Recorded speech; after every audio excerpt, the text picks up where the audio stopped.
Se ve bien. ¿Me deja? Ok. Muchas gracias y disculpen la reprogramación, gracias a los 38 participantes que aún quedan, y bueno, también al entusiasmo del doctor Caicedo, que tenía tanta voluntad para dar todos sus conocimientos. El día de hoy vamos a compartir eh, el tema de neutropenia febril, que es dentro de lo que ustedes me han pedido desarrollar el día de hoy.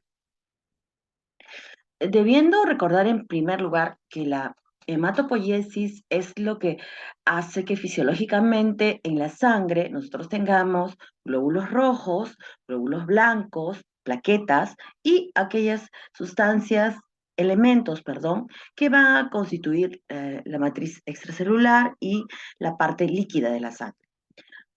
Nosotros vamos a hablar el día de hoy, cuando hablamos de neutropenia febril, estamos hablando de aquellas personas que por diversas circunstancias van a tener menos de 1500 polimorfos nucleares, cifra absoluta, que es cuando es una neutropenia leve, menos de 500 polimorfos nucleares, igual cifra absoluta, una neutropenia severa, y muy severa cuando el número de polimorfos nucleares son de menos de 200. Ello es importante, en ello nosotros vamos a tener que evaluar también dentro del hemograma el, no solamente la cifra de leucocitos, sino también el nivel de hemoglobina, el nivel de plaquetas. Por ejemplo, no es lo mismo un paciente que tiene 14 de hemoglobina, que tiene mm, leucocitos 5000 con 90% de blastos y que tiene plaquetas menos de 10.000. Cuando nos están hablando de blastos, de esos leucocitos 5000, el 10% son otros glóbulos blancos, pero eh, cuando nos hablan más de 20% de blastos en sangre periférica, ya estamos hablando de una neoplasia hematológica, leucemia. Entonces, dentro de lo que nosotros tenemos en un hemograma normal, vamos a encontrar, nos van a informar los neutrófilos, los eosinófilos, basófilos, linfocitos y monocitos. Todos estos van a estar involucrados en la defensa del organismo. Entonces, hay una condición que ustedes me están pidiendo el día de hoy, que es hablar sobre la neutropenia. Hay una neutropenia relativa también en la persona que tiene, por ejemplo, aplasia medular y que tiene linfocitosis porque la médula ósea está enferma y no está produciendo los glóbulos rojos, los glóbulos blancos y las plaquetas que van a participar en la hemostasia primaria, es decir, en el coágulo primario de la sangre. Cuando nosotros tenemos una persona con cáncer y tiene fiebre, debemos de considerarlo una emergencia. Desde hace mucho tiempo, dependiendo del grado, eh, la hospitalización y también tratamiento antibiótico parenteral. Ahora, en algunos casos, preferimos incluso también al paciente, podemos manejarlo por vía con antibióticos endovenosos. eh, hay algunos lugares donde tenemos una clínica de día y, por ejemplo, si va a recibir ceftriaxona, recordando nuevamente, si es un paciente que está post-quimioterapia, podría tener plaquetopenia, entonces no vamos a poder usar antibióticos parenterales, porque es la tingencia. La mayoría de los pacientes deben de recibir antibióticos, sí, hasta que se demuestre lo contrario. Paciente que tiene fiebre y que está neutropénico tiene una infección hasta demostrar lo contrario.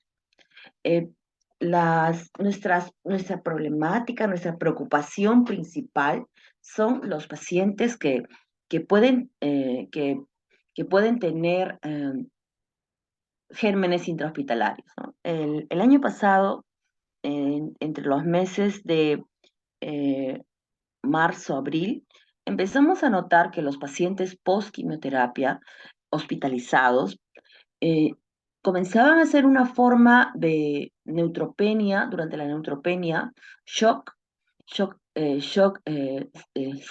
shock, y fallecían dentro de las primeras horas sin sin incluso poder, un shock refractario, incluso sin darnos el tiempo para que pasaran a la, este, a la unidad de cuidados intensivos. Luego nos dijeron que no, que era lo que regularmente nosotros teníamos dentro de nuestra mortalidad, pero llegamos a tener de esos casos 16. De esos 16 casos fallecieron 6 personas. Eh, Llegó al laboratorio, es importante por eso aquí tomar el hemocultivo, llegó al laboratorio una donación de una prueba y nos reportan que lo que estaba sucediendo es que teníamos un brote de una Klebsiella resistente a carbapenemasa, productora de carbapenemasa, KPC, y que era solamente sensible a ceftazidime bivactam. Luego de ahí aprendimos, se acabó se acabó la, el- la donación y a la fecha lo que nosotros tenemos es con microbiología, ¿no? Tenemos una comunicación y cuando nos dicen que está creciendo un bacilo gram negativo, el paciente se pone pronto hipotenso, el paciente con un neutropénico, con una infección por gram negativo, usualmente tiene un cuadro aparatoso, pero este suele ser muy grave cuando estamos frente a una KPC. Entonces, si hay una alta sospecha de una KPC en el hospital donde trabajo, bueno, lo que nos han permitido es tener un stock de seguridad de 5 tratamientos de ceftazidime bivactam para poder enfrentar en el caso de que tuviéramos la sospecha, ¿no? La sospecha y en el camino también la demostración del germen. Entonces, es importante el reconocimiento del germen. Vamos a saber que va a depender cómo va a ir este paciente de acuerdo a los factores del germen, ¿no? La enfermedad subyacente, o por ejemplo, lo que les comentaba, pacientes post-quimioterapia, que tienen catéteres venosos centrales, que tienen además, tuvimos hace poco ha salido un paciente de alta, ya recuperó defensas, y durante el periodo de neutropenia nos sale un hemocultivo positivo para KPC y el paciente además estaba recibiendo ampollas de factor estimulante de colonias de granulocitos, fibracin. Entonces, este paciente en la zona donde se le había estado colocando el fibrastrin hace un enrojecimiento cuando ya aparece los glóbulos blancos, los neutrófilos, comienza a hacer colección. Se hace un drenaje de esa colección y esa colección fue positiva para KPC. ¿Qué había pasado? Que en el periodo de neutropenia probablemente hizo un pequeño hematoma, lo cual no podríamos decir que, no podríamos decir que fue una mala colocación, probablemente del producto, sino tal vez las plaquetas también estuvieron muy bajas y bueno, hay que contemplar, como estoy poniendo acá, diferentes situaciones. Entonces, el paciente a veces no solamente ha recibido quimioterapia, tenemos pacientes que además trabajo en el área de adultos, aunque en este momento soy jefe de hematología clínica que abarca a adultos y pediatría. Los niños suelen responder mejor a, las, a los tratamientos porque los adultos usualmente tienen otras comorbilidades, ¿no? Por ejemplo, tenemos pacientes con cirrosis, pacientes con diabetes mellitus, que además van a necesitar recibir quimioterapia. Va a depender también de cuán aplaciante va a ser la quimioterapia que se le va a dar y cuántos días va a demorar esa ese periodo de neutropenia. Si un paciente está neutropénico severo, no procuramos no hacerle, no colocarle, por ejemplo, este, eh, algún procedimiento invasivo, a no ser que sea muy, muy necesario, ¿no? Porque ello va a abrir la barrera natural que es la piel y ello va a permitir que ingresen gérmenes que en este caso pueden ser intrahospitalarios o en, en otros, también en nuestros pacientes. Recuerden que hasta los pacientes que salen de alta a- eh, hasta 2 semanas posteriores, si hicieran fiebre, pueden ser portadores pueden salir colonizados por algún germen intrahospitalario.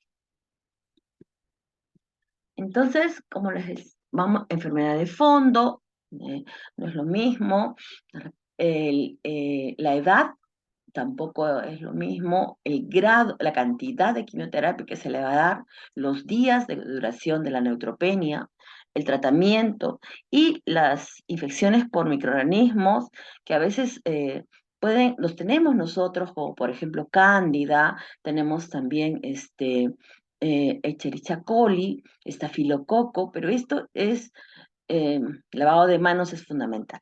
El paciente inmunosuprimido y en todo paciente al cual vamos a evaluar, recordemos que el lavado de manos es fundamental. Además, va a depender del germen, ¿no? Como les comentaba, de esta bacteriemia que hemos tenido y que, pues, de un momento a otro, los pacientes comenzaron a presentar un cuadro de neutropenia, perdón, de shock, y que los llevó a algunos a la muerte. Entonces, es muy importante el reconocimiento temprano y de lo que estamos hablando también. Entonces, ¿qué aprendimos de ese brote que tuvimos nosotros?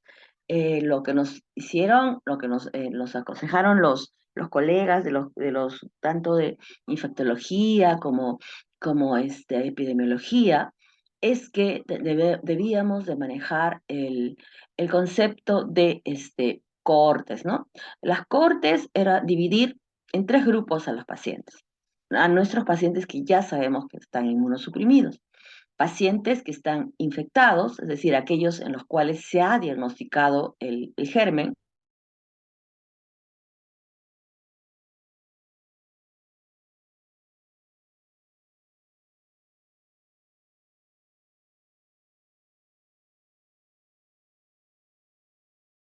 los cuartos individuales, tenemos nosotros 24 camas con 10 cuartos individuales y me estoy dejando escuchar, ¿sí?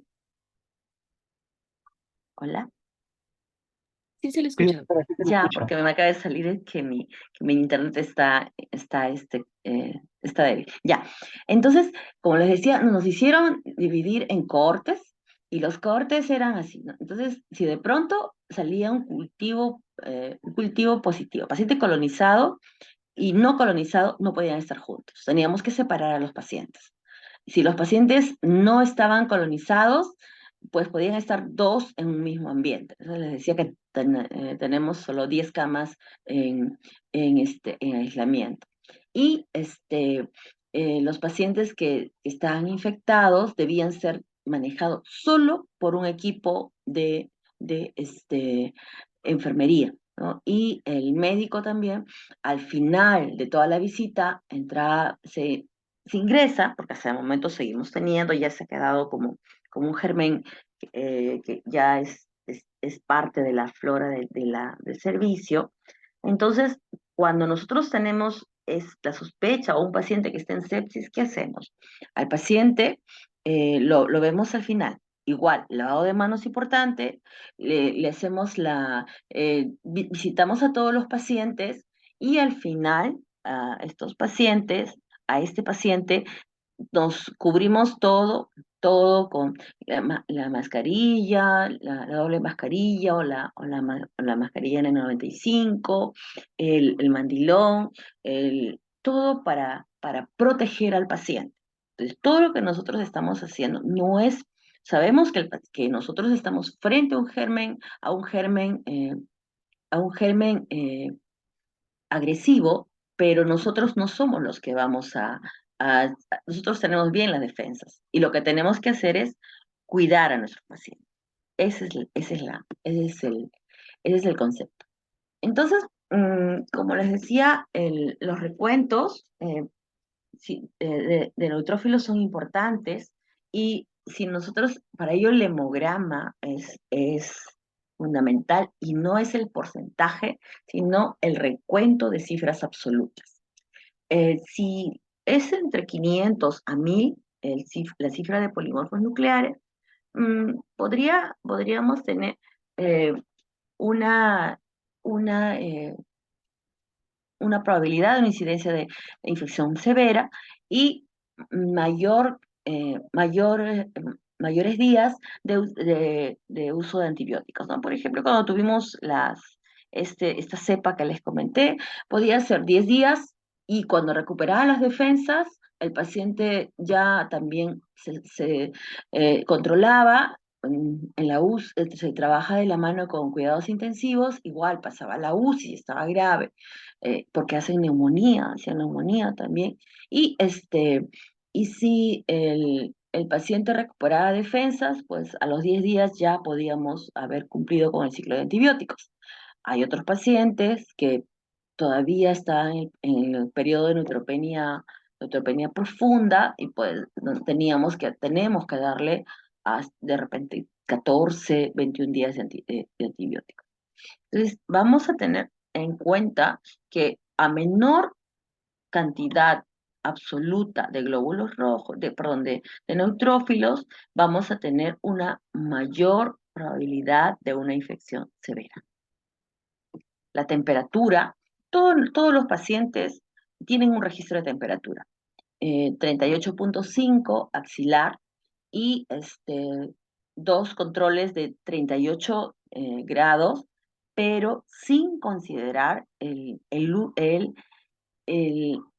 el uso de hemoderivados cercanos.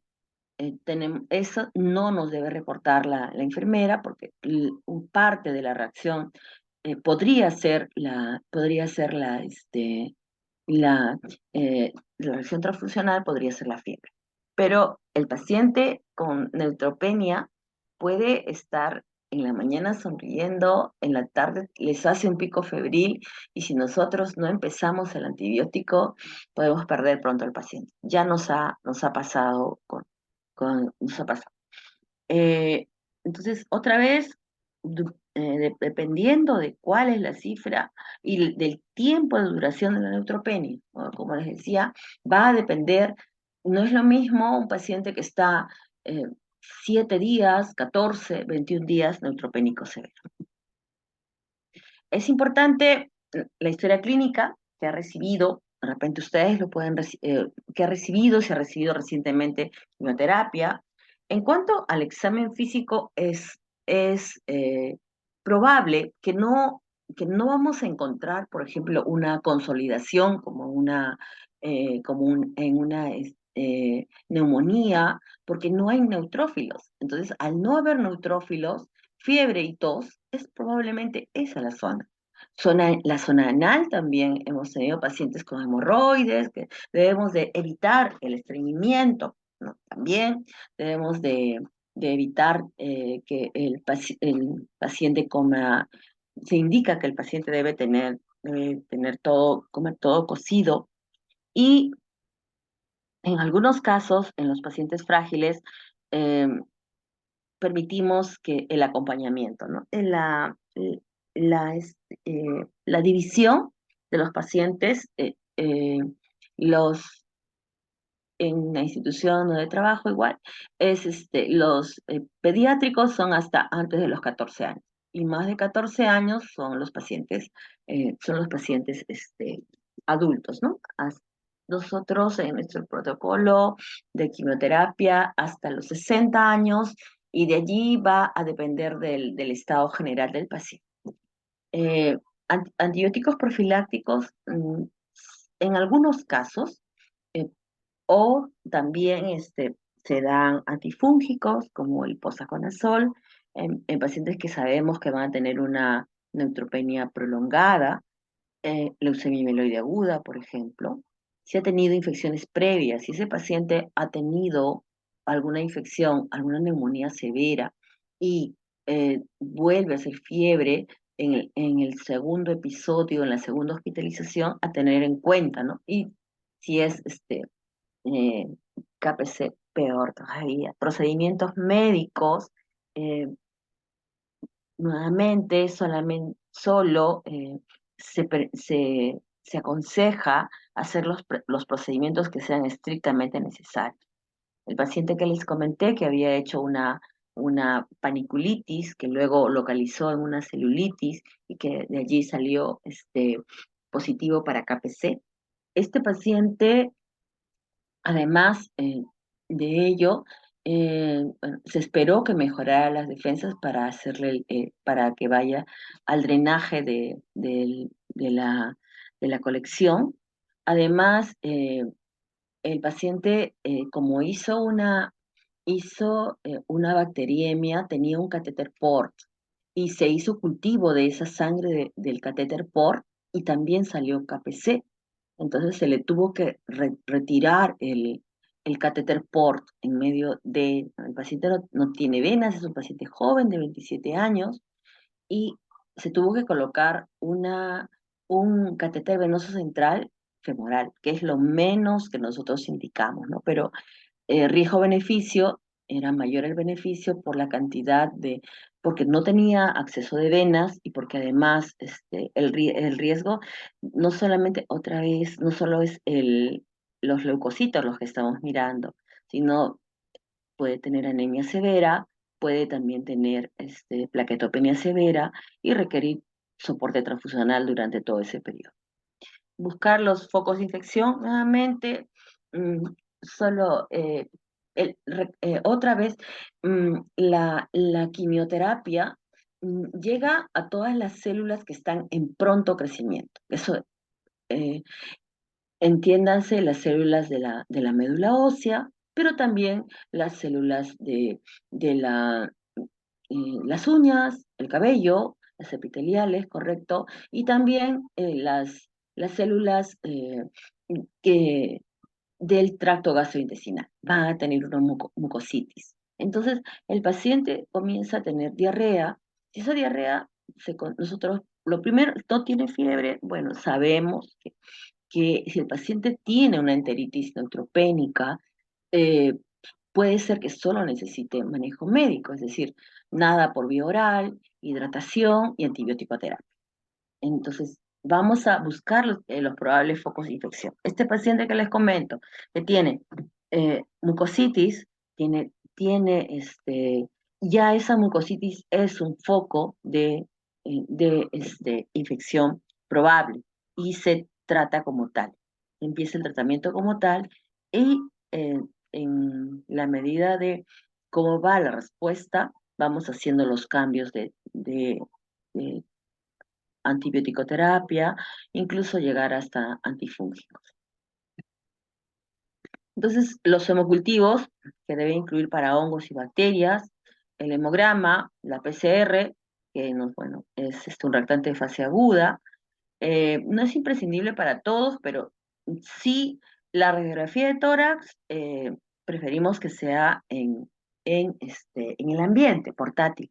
En cuanto a los cultivos, muy pocas veces de repente hemos hecho punciones lumbares, a no ser que no haya otro foco evidente. A los pacientes con KPC lo que se les hizo fue cultivos de las, todas las cavidades, ¿no? Eh, Oral, nasal y también anal. Al final se quedó que solamente era necesario hacer los hisopados de la zona rectal. Entonces, el riesgo de infección. El riesgo de infección es, uno, mi paciente está recibiendo tratamiento ambulatorio y me ha hecho neutropenia, o mi paciente está hospitalizado y ha recibido, está haciendo neutropenia. Entonces, es importante ello para que nosotros podamos empezar con uno, dos, o tratamientos orales, tratamientos endovenosos.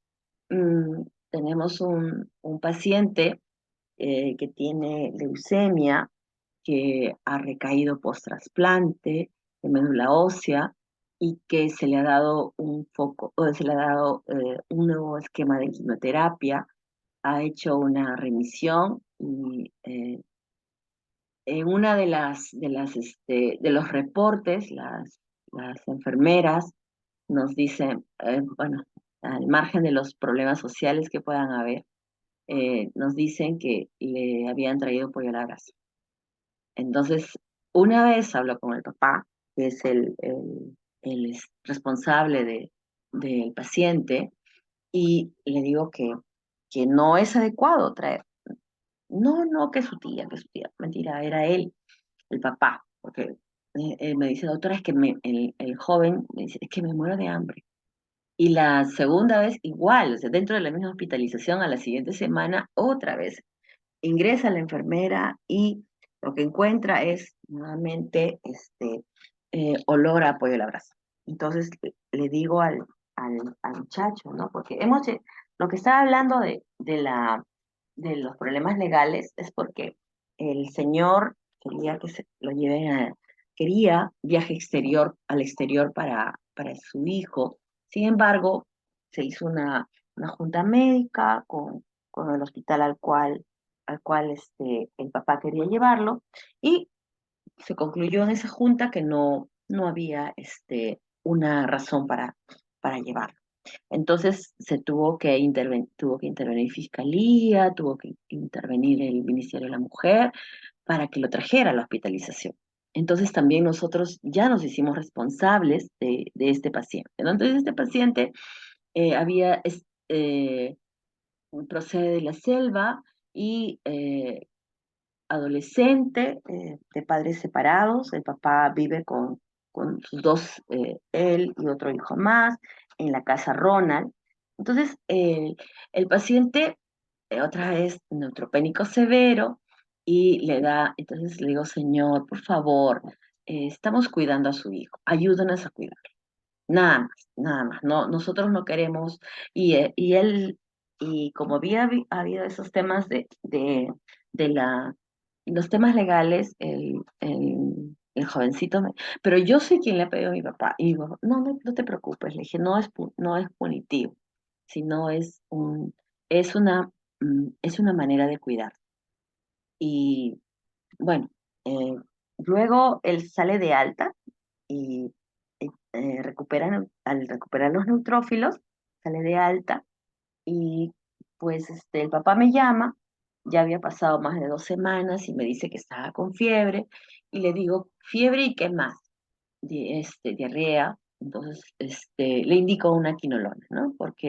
Y siempre monitorizando al señor, al paciente, señor, ¿cómo va? ¿Sigue con fiebre? No, el hemograma, también mirando cómo está, y si está, si continúa con las defensas adecuadas.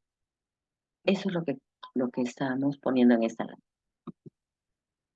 Entonces, de repente los que nos va a ir mejor, entre comillas, son aquellos pacientes que no tienen una comorbilidad, ¿no? Como el paciente que les estoy mencionando, ¿no? Es un adolescente que tiene quimioterapia, pero en él sí la quimioterapia fue bien, bien aplaciente. Recordemos que es una enfermedad bastante agresiva porque ha recaído después de un trasplante de médula ósea. Si tenemos una neutropenia de corta duración, si el paciente es estable, vamos a dar, por ejemplo, tenemos un examen de orina patológico y en lo que se espera el resultado de los cultivos, podemos empezar con antibióticos mm, que puede ser, por ejemplo, como les decía, ceftriaxona endovenoso. Puede ser también una quinolona, aunque la mayoría de los gérmenes ya son resistentes a ciprofloxacina debido a la automedicación que hay, y eso es algo que tenemos que tener en consideración. No debemos de promover la automedicación. La neutropenia severa pacientes que han sido sometidos a trasplante, si tienen otras comorbilidades, si tienen un mal estado nutricional, si tienen sepsis al debut, que ya han venido pacientes así, ya contaminados, que ni siquiera hemos podido darles tratamiento o en la espera de mejora del tratamiento, de que mejore un poco. Inclusive hay pacientes que estando con enfermedad y además habiendo recibido, eh, estando intubados incluso, que han mejorado un poco, pacientes han recibido quimioterapia aún intubados, ¿no? Y hemos tenido eh, bueno, es un paciente que recibió los 3 ciclos de quimioterapia, los 3 primeros los recibió hospitalizado en la UCI.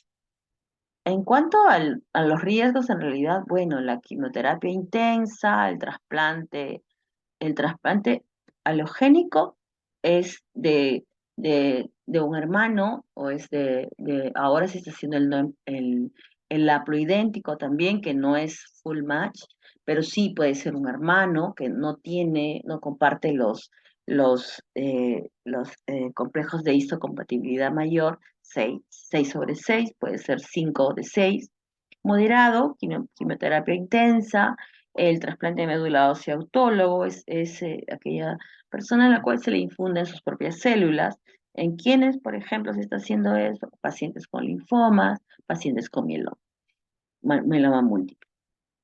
La duración de la neutropenia, que va a ser de 7 a 14 días. Cuanto más larga es la neutropenia severa, vamos a tener un mayor riesgo de que nuestro paciente tenga, aparte de gérmenes bacterianos, también inclusive hongos, como les mencioné. Entonces, en niños como les decía, suelen tolerar bien, pero la PCR es una es un marcador de seguimiento. Los marcadores como la baja de la presión arterial, pacientes que hayan sido politratados, por ejemplo, eh, la mayoría de los niños tienen leucemia linfática B, es la más frecuente. Entonces, si es de alto riesgo, si el paciente recae, si es politratado, ese sistema inmune ya está alterado. Y si la última quimioterapia ha sido hace una semana, pues este paciente tiene que recibir posiblemente antibióticos endovenosos y además hospitalizado. La gente va a depender mucho de lo que los antibióticos, la elección del antibiótico va a depender mucho de del patrón que tengamos, ¿no? Nosotros ya sabemos que tenemos estafilococo, sabemos que tenemos el KPC, sabemos que tenemos Klebsiella, que no es productora de carbapenemasa. Además, tenemos también algunos hongos que no necesariamente son Candida albicans. También y tenemos el reporte verbal del laboratorio, gram positivo, gram negativo, también nos ayuda. Nosotros empezamos en los pacientes hospitalizados con piperacillina tazobactam. Antes se usaba ceftazidime con amicacina, pero se vio que no era lo adecuado después que se hizo el estudio de 5 años de que teníamos en los cultivos. Por eso es que hablamos, depende de la microflora local y de los patrones de susceptibilidad y la resistencia de los antibióticos. Por eso les decía que hay una gran cantidad de personas que son resistentes a ciprofloxacina, sobre todo. Ahora, en cuanto a los pacientes con alto riesgo, ¿se debe hospitalizar? Sí. y tenemos que ponerle antibiótico de amplio espectro, que cubra gram positivos y gram negativos, y aquel paciente con riesgo intermedio puede necesitar antibióticos parenterales u orales, eso lo decide el médico en ese momento. El de bajo riesgo puede recibir terapia ambulatoria o también podría ser parenteral si está cercano a su alta. Y depende mucho del estado clínico del paciente, no simplemente que esperamos que 72 horas la fiebre o si el paciente no está estable hemodinámicamente, ello puede hacer que nosotros cambiemos las estrategias de tratamiento. Entonces, vamos a calificar en riesgo. Nosotros usualmente después de 3 días vemos si el paciente está o no está recibiendo, está mejorando o no. Ello va a depender de la fiebre, cómo están sus funciones vitales y qué tratamiento ha recibido. Como les decía, en la parte ambulatoria nosotros tenemos ácido clavulánico amoxicilina.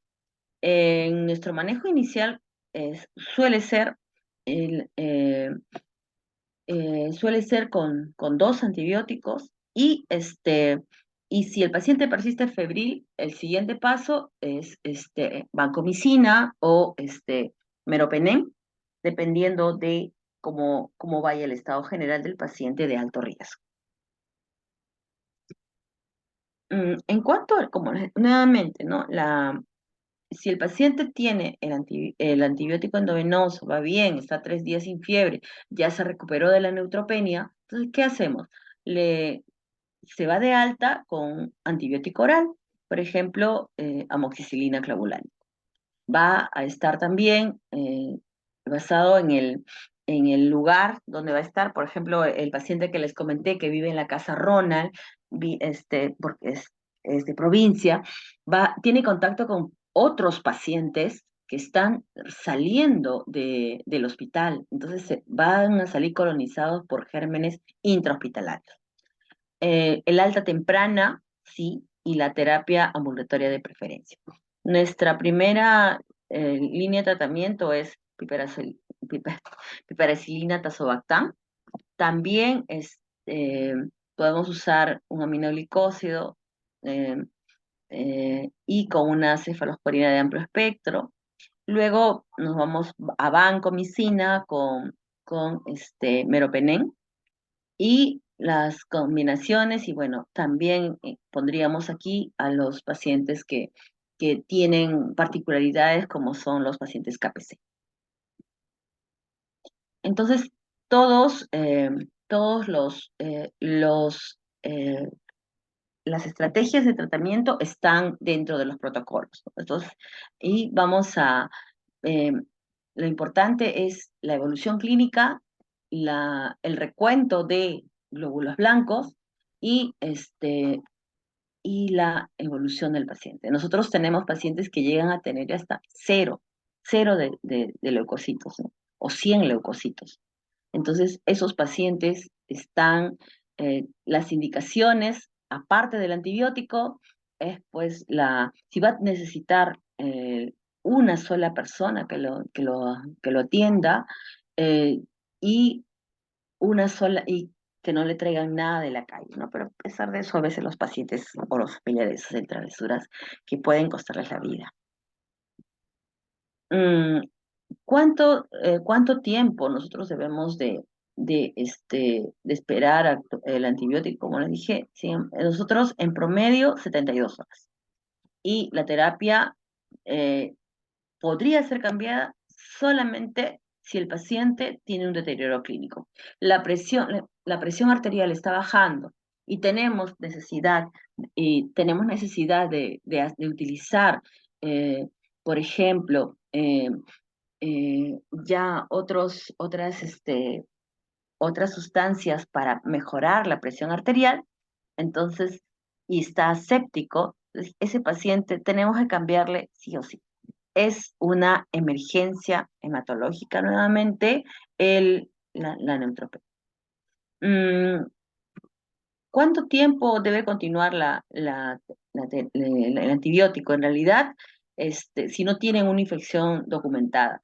Eh, Va a depender mucho de cómo va el paciente durante el periodo de neutropenia, ¿no? ¿Cuál es la respuesta que va a dar? Y una vez resuelto el cuadro de neutropenia, hay algunos pacientes, como este paciente que les comenté, que tuvo la celulitis por KPC, que ya se le completó 5 días más de antibiótico terapia. Él estaba recibiendo ceftazidimina y Vivactam. Entonces, conocíamos a qué germen nos estábamos enfrentando y la limitación en las visitas. Mm, el tratamiento, en cuanto a la terapia parenteral, en- eh, la neutropenia, si continúa, puede ser, como les decía, de 14 a 21 días. Si no tenemos un cultivo positivo, sin infección clara, podríamos rotar a, una, a un antibiótico oral, en nuestro caso amoxicilina clavulánico, y no tenemos en el petitorio levofloxacina, pero como les decía, tenemos mucha resistencia a ciprofloxacina. Em, ¿Por qué, este, por qué, cómo cuánto tiempo va a durar nuestro tratamiento? ¿Y eh, qué puede suceder? Vamos a barrer toda la flora y eso va a permitir que crezcan hongos, que tengamos resistencia antimicrobiana y también que haya toxicidad. No sabemos, por ejemplo, que la vancomicina es nefrotóxica y tenemos que usar en algunos casos vancomicina más anfotericina y sabiendo que el, el- ello podría dañar el riñón. Entonces, en todo paciente siempre evaluamos riesgo versus beneficio. Em, Cuando después de 3 a 5 días no hay una causa y nuestro paciente, tenemos que evaluar al paciente completamente. La enfermera te reporta que en la zona del catéter hay un ligero enrojecimiento o el paciente tiene una molestia, así no tengamos secreción o no tengamos una gran evidencia.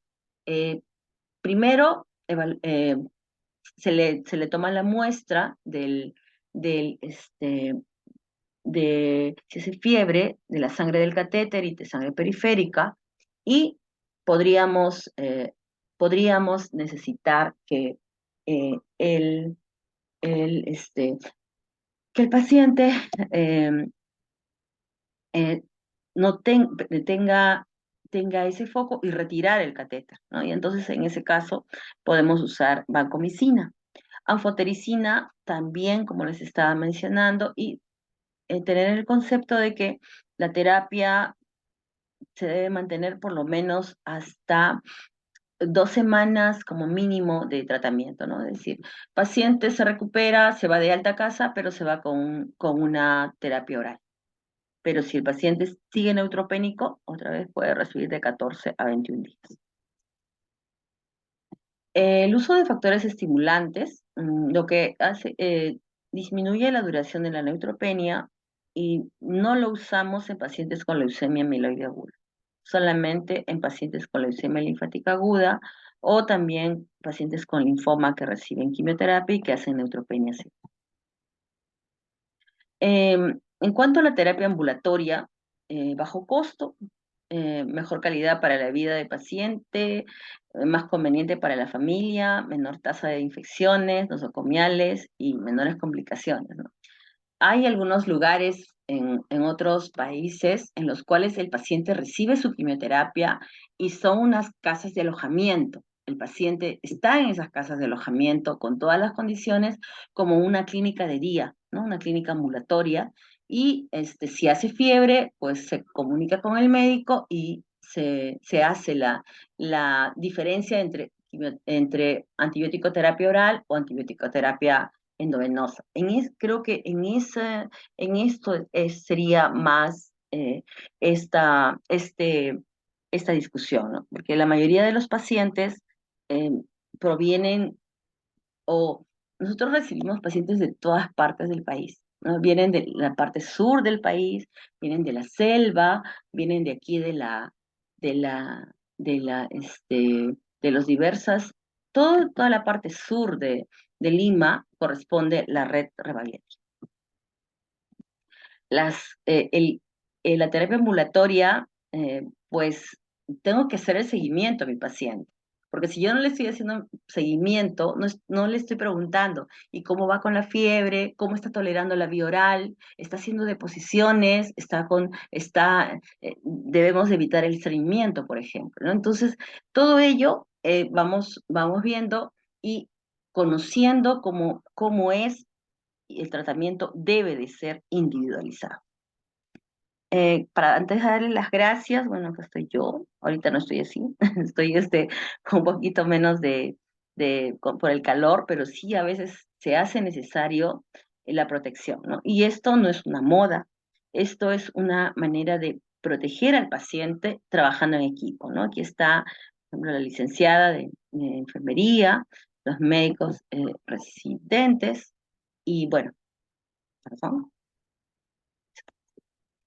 los médicos residentes y que ahora ya son asistentes y que es el trabajo, el concepto debe ser trabajo en equipo, porque las personas confían en nosotros lo más preciado que tienen, ¿no? Su familia.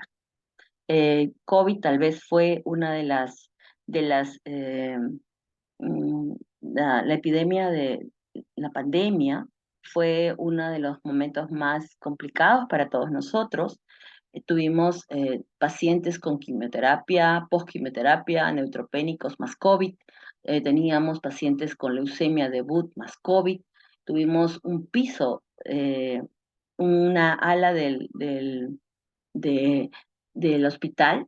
En una parte estaban los pacientes que eran COVID negativos y los pacientes COVID positivos pasaban a ser manejados por colegas mismos que solo trabajaban en la zona COVID, ¿no? Entonces, es, eh, eh, es una, digamos, son estrategias que deben de ser adecuadas a la situación. ¿Qué se hizo, por ejemplo, cuando tuvimos COVID?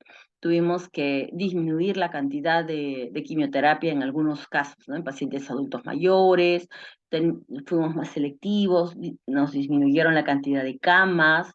Entonces, todo ello hace que nosotros tengamos que nuevamente una terapia individualizada y en equipo. Gracias por su atención.